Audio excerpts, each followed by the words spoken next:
Hello everyone. Good morning, good afternoon and good evening to all of you and I most welcome to my channel. So dear learners, आज की इस class में हम chapter second start करने जा रहे हैं that is origin and evolution of the earth. Okay, chapter first हम कवर कर चुके हैं. उस चैप्टर में हमने जनरल मीनिंग ऑफ जियोग्राफी को ही पढ़ा था. जियोग्राफी को क्यों स्टडी किया जाता है, जियोग्राफी का अदर डिसिप्लिन्स के साथ क्या रिलेशन है, कैसे रिलेट करता है, एज अ इंटीग्रेटिंग डिसिप्लिन हमने डिस्कस किया था. जियोग्राफी की फर्दर ब्रांचेस को भी डिस्कस किया था. उसमें हमने एक मेन इंपॉर्टेंट ब्रांच को डिटेल में डिस्कस किया था दैट इज़ फिजिकल जियोग्राफी, जो कि आप इस 11th क्लास में कंप्लीट करेंगे. ठीक है, उसकी इंपॉर्टेंस को भी डिस्कस किया था. तो इस तरह से हमने चैप्टर फर्स्ट कंप्लीट कर लिया था. तो चैप्टर सेकंड में हम जो कवर करेंगे origin and evolution of earth को कवर करेंगे. इसमें हम क्या पढ़ेंगे पहले वो देखते हैं. इस चैप्टर में हम ओरिजिन ऑफ अर्थ पढ़ेंगे according to early theories. Then origin of universe पढ़ेंगे मॉडर्न थ्योरीज के according. Stars, planet, solar system, moons का फॉर्मेशन कैसे हुआ ये डिस्कस करेंगे. अर्थ का एवोल्यूशन कैसे हुआ ये डिस्कस करेंगे. उसमें हम लिथोस्फीयर, एटमॉस्फेयर एंड हाइड्रोस्फीयर का एवोल्यूशन कैसे हुआ वो डिस्कस करेंगे. और हमारी अर्थ पे लाइफ जो है, लाइफ कब आई. ठीक है, सबसे पहले लाइफ कैसे एग्जिस्ट की.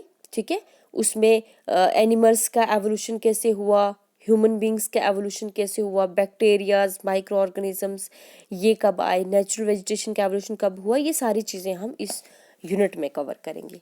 ओके, और ये इम्पॉर्टेंट यूनिट है. तो चलिए स्टार्ट करते हैं हम अपनी आज की class that is origin of earth according to early theories. अभी अर्ली थ्योरीज क्या है पहले मैं आपको ये बताती हूँ. बेसिकली ये हाइपोथेसिस है. ठीक है, हाइपोथेसिस क्या होती हैं, उनको हाइपोथेसिस कहते हैं. ठीक है, अर्ली थ्योरीज को हाइपोथेसिस एक आइडिया को कहते हैं. मतलब जो हम एक आइडिया लगाते हैं किसी चीज़ को लेके, जो हम एक इमेजिन करते हैं कि ऐसा हुआ होगा. ठीक है, मतलब हमने कोई ऑब्जर्व नहीं किया, हमारे पास कोई प्रूफ नहीं है कि हम उसको प्रूफ कर सके कि नहीं ये चीज़ ऐसी थी. जस्ट हम एक आइडिया लगाते हैं, इमेजिन करते हैं उस चीज़ को लेके, उसको हम क्या कहते हैं, हाइपोथेसिस. वो आइडिया हमारा बाद में गलत भी हो सकता है. ठीक है, तो अर्ली थ्योरीज में क्या था, अर्ली थ्योरी जो थी ये कोई साइंटिफिक बेस थ्योरी नहीं थी. ये मतलब जस्ट उन साइंटिस्ट, उन फिलोसोफर की एक इमेजिनेशन रही उनके अकॉर्डिंग कि उनका ये मानना था कि अर्थ का ओरिजिन ऐसे ऐसे हुआ. ये जो थ्योरीज थी ये डिफरेंट फिलोसोफर और साइंटिस्ट ने दी थी. ठीक है, उन्हीं डिफरेंट फिलोसोफर और साइंटिस्ट का कॉन्सेप्ट जो है वो हम आज कवर करेंगे. अब ये जो थ्योरीज है ये आज के टाइम पे एक्सेप्टेबल नहीं है. ठीक है, टोटली क्रिटिसाइज की गई हैं बट इम्पॉर्टेंट हैं. इम्पॉर्टेंट क्यों है, क्योंकि इन्हीं के बेस पे मॉडर्न थ्योरीज आई थी.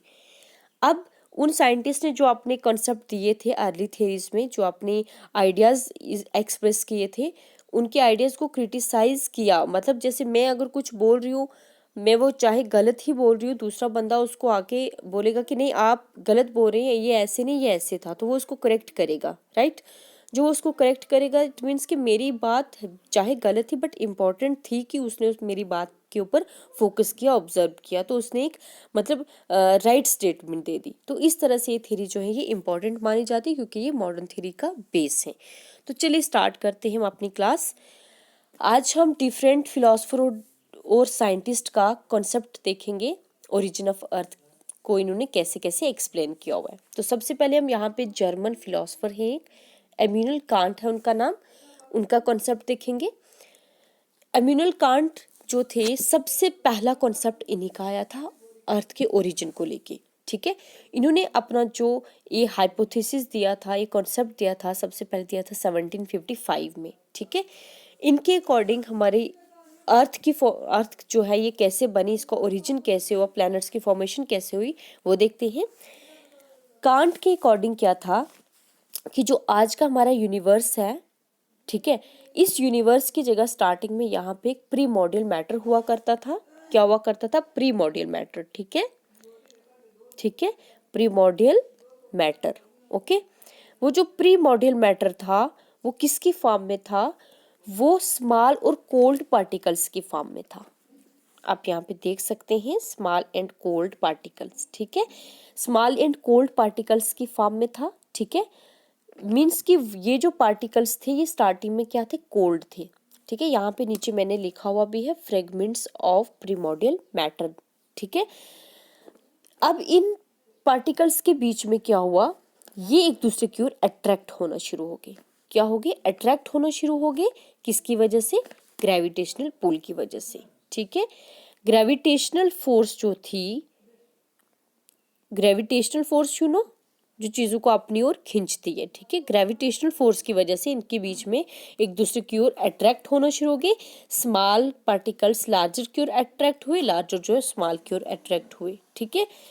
जब ये एक दूसरे की ओर अट्रैक्ट हुए, उसके बाद क्या हुआ, इनकी वेलोसिटी जो है वो मतलब बढ़ना शुरू हो गई, मीन्स ये रोटेट करना शुरू हो गए, ठीक है। ये जो मैटर्स थे ये क्या करना शुरू हो गए, रोटेट करना शुरू हो गए।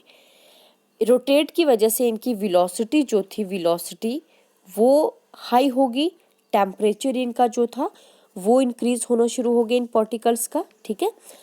अब जब टेम्परेचर हाई हुआ, वेलोसिटी हाई हुई, तो ये जो पार्टिकल्स थे ये ट्रांसफॉर्म हो गए एक गैसेस मास की फॉर्म में, ठीक है। यहाँ पे आप देख सकते हैं गैसेस मास है ये, इस गैसेस मास में ये चेंज हो गए, ठीक है। अब ये जो गैसेस मास है, ठीक है, अब यू नो कि इस गैसेस मास की जो वेलोसिटी है वो काफ़ी हाई है, ठीक है, क्योंकि टेम्परेचर हाई है तो ये बहुत मतलब तेज़ी से क्या कर रहा है, रोटेट कर रहा है।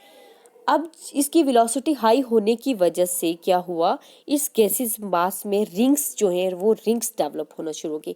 मीन्स रोटेट हुआ, रोटेट होने की वजह से यहाँ पे एक फोर्स जो थी वो फोर्स लगी। उस फोर्स का नाम है सेंट्रीफ्यूगल फोर्स, ठीक है। क्या नाम था उसका, सेंट्रीफ्यूगल फोर्स। ये जो फोर्स थी, ये फोर्स क्या करती है कि चीज़ों को अंदर से बाहर की ओर जो है वो खींचती है, ठीक है। इस गैसेस मास में जब वेलोसिटी हाई हुई, उस वेलोसिटी हाई होने की वजह से यहाँ पे एक फोर्स जो थी वो एक्सर्ट हुई, उसका नाम था सेंट्रीफ्यूगल फोर्स। वो जो फोर्स थी, उस फोर्स ने क्या किया कि इस गैसेस मास के पार्ट को अंदर से बाहर की ओर खींचना शुरू कर दिया। जब अंदर से बाहर की ओर खींचना शुरू किया तो इस तरह से इस गैसेस मास से कुछ पार्ट जो था इसका वो सेपरेट हो गया और वो रिंग्स की फॉर्म में इसकी सराउंडिंग में रोटेट करना शुरू हो गया, ठीक है। अब वो जो रिंग्स थी वो रिंग्स बाद में क्या हुई, ठंडी हो गई, ठीक है, कोल्ड हो गई सॉरी कोल्ड हो गई, ठीक है। और फिर उन्होंने क्या किया, उन रिंग्स ने ये जो 9 प्लैनेट्स और सन था इसकी फॉर्मेशन की। आज तो 8 प्लैनेट्स हैं, बट उस टाइम पे 9 प्लैनेट, प्लूटो भी एक प्लैनेट हुआ करता था, आज तो वो ड्वार्फ प्लैनेट है, ठीक है। तो इस तरह से उन रिंग्स ने क्या किया, प्लैनेट्स की फॉर्मेशन की। तो इस तरह से हमारा जो था अर्थ का ओरिजिन हुआ कांट के अकॉर्डिंग, ठीक है। अब नेक्स्ट कॉन्सेप्ट हम देखते हैं लैप्लेस के अकॉर्डिंग, ठीक है। लैप्लेस एक मैथमेटिशियन थे, ठीक है। इन्होंने क्या किया, बेसिकली इन्होंने कांट के ही कॉन्सेप्ट को क्या किया, क्रिटिसाइज किया, ठीक है। यू नो क्रिटिसाइज क्या होता है, उसमें कुछ कमियां निकाली, देन उन्होंने उसी की हाइपोथेसिस, कांट की हाइपोथेसिस को रिवाइज करके अपने एक न्यू कॉन्सेप्ट दिया 1796 में, ठीक है। अब लैप्लेस का क्या मानना था, लैप्लेस ने ये कहा कि स्टार्टिंग में हमारे इस यूनिवर्स में एक प्री मॉडल मैटर था, ठीक है। उस प्री मॉडल मैटर को इसने कहा नेब्यूला। क्या कहा उसने, नेब्यूला। और वो जो प्री मॉडल मैटर था स्टार्टिंग से ही हॉट था और स्टार्टिंग से ही रोटेट कर रहा था, ठीक है। क्या कहा उन्होंने कि स्टार्टिंग से ही वो जो प्री मॉडल मैटर था वो हॉट था और रोटेट कर रहा था। अब वो जब वो रोटेट कर रहा था, रोटेशन के दौरान एंगुलर वेलोसिटी जो थी वो इसकी इंक्रीज हो गई। उस वेलोसिटी इंक्रीज होने की वजह से जो था ये नेब्यूला जो था इसके अंदर वही सेंट्रीफ्यूगल फोर्स लगी उसमें, ठीक है। जैसे मैंने अभी आपको बताया सेंट्रीफ्यूगल फोर्स लगी, उस सेंट्रीफ्यूगल फोर्स की वजह से इसी नेब्यूला का पार्ट जो है वो इससे सेपरेट होना शुरू हो गया। सेपरेट होके वो रिंग्स की फॉर्म में इसके सराउंडिंग में आ गया। आप देख सकते हैं यहाँ पे भी रिंग्स डेवलप हुई हुई है, ठीक है, इसके सराउंडिंग में आ गया। देन क्या हुआ कि वो जो नेब्यूला था वो ठंडा हो गया, कोल्ड और कंडेंस हो गया। जब वो कोल्ड और कंडेंस हुआ तो उन्हीं रिंग्स ने क्या किया, इन 9 प्लैनेट्स को, इस सन को बनाया, ठीक है। अब लैप्लेस ने जस्ट थोड़ा सा चेंज किया उसकी हाइपोथेसिस को ये चेंजेस लाई कि उसने कहा था कि स्टार्टिंग में यहाँ पे कोल्ड और स्मॉल पार्टिकल्स थे, बाद में उनके बीच में फोर्स ऑफ ग्रेविटी पैदा हुई, ठीक है, तो वो एक गैसेस मास की फॉर्म में चेंज हो गए जो कि एक हॉट था।